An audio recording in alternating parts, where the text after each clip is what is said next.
What did she say? She didn't know.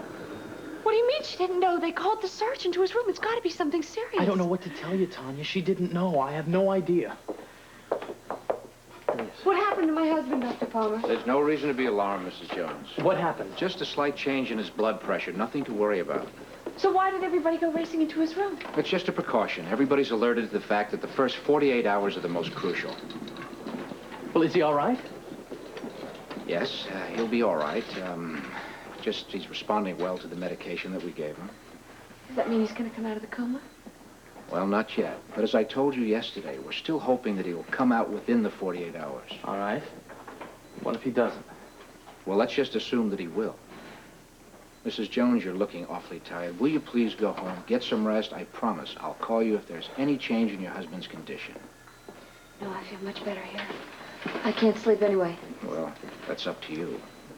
I hope that the worst will be over soon. Excuse me.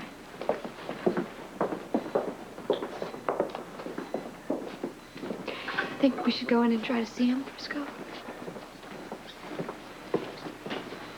You're going in if you want to. I can't look at him like that anymore.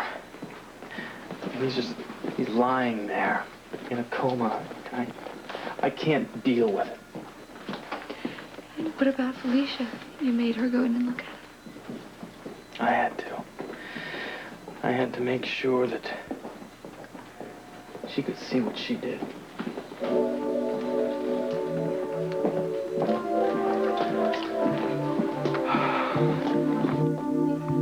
Thank you,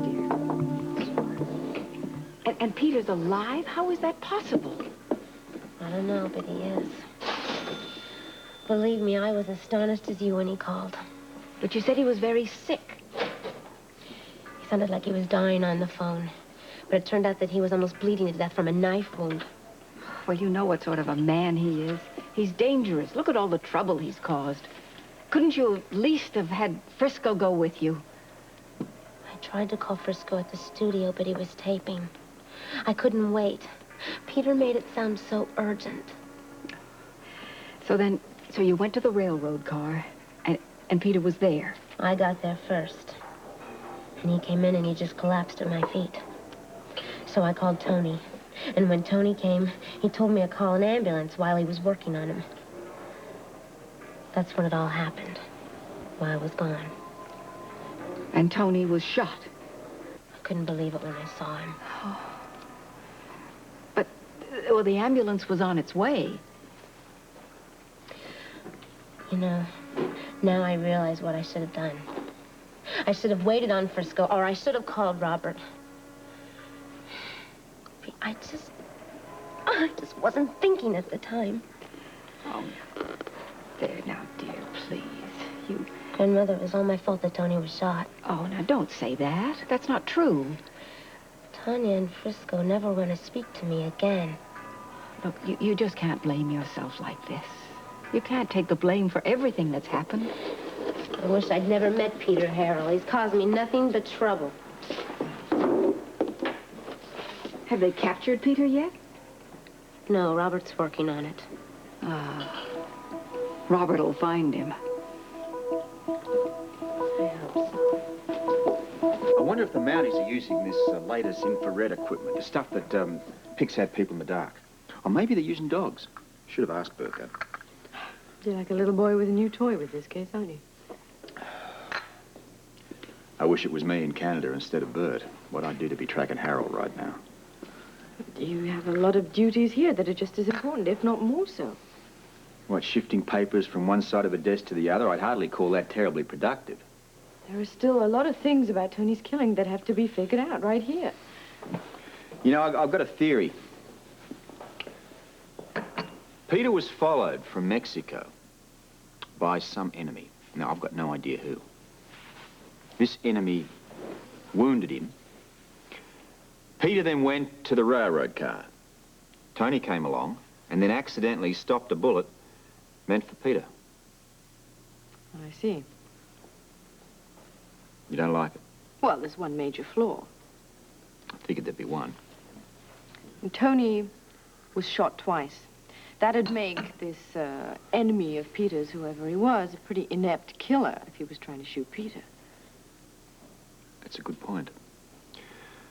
But what stranger would want to turn around and kill Tony? I can't imagine anyone wanting to kill Tony. A mystery we'll solve once we capture Peter. You're awfully sure that he's going to be caught. Come on, the guy's hurt. He can't keep going for much longer. Yes, but he's evaded everybody so far, thanks to Tony's first aid. So far, but not for much longer. I've called in some heavyweights. Oh, who's that? Sean's got his WSB guy in on this. With him on our side, we can't lose.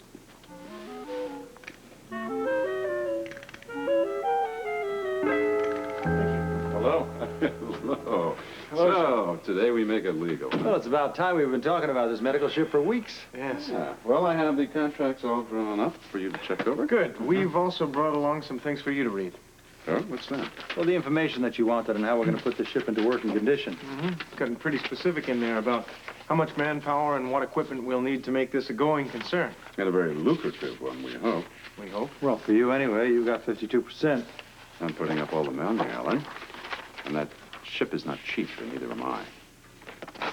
Do you have the ship yet?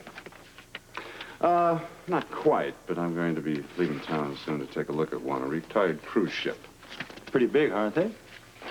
Yes, but this isn't going to be just any fly-by-night operation, Alan. It's going to be the best, state-of-the-art throughout.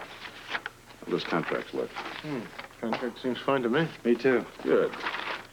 Gentlemen, solid gold. Just a prelude to the riches to come. We're already into profit. I see that. Excuse me.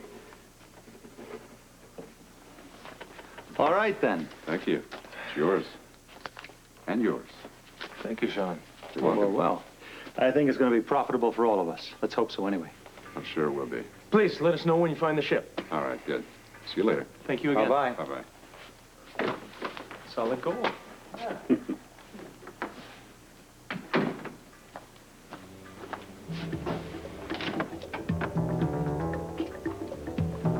Just heard from the agent. The roadblocks are all set up. The Mounties seem very confident they're going to catch up with Peter.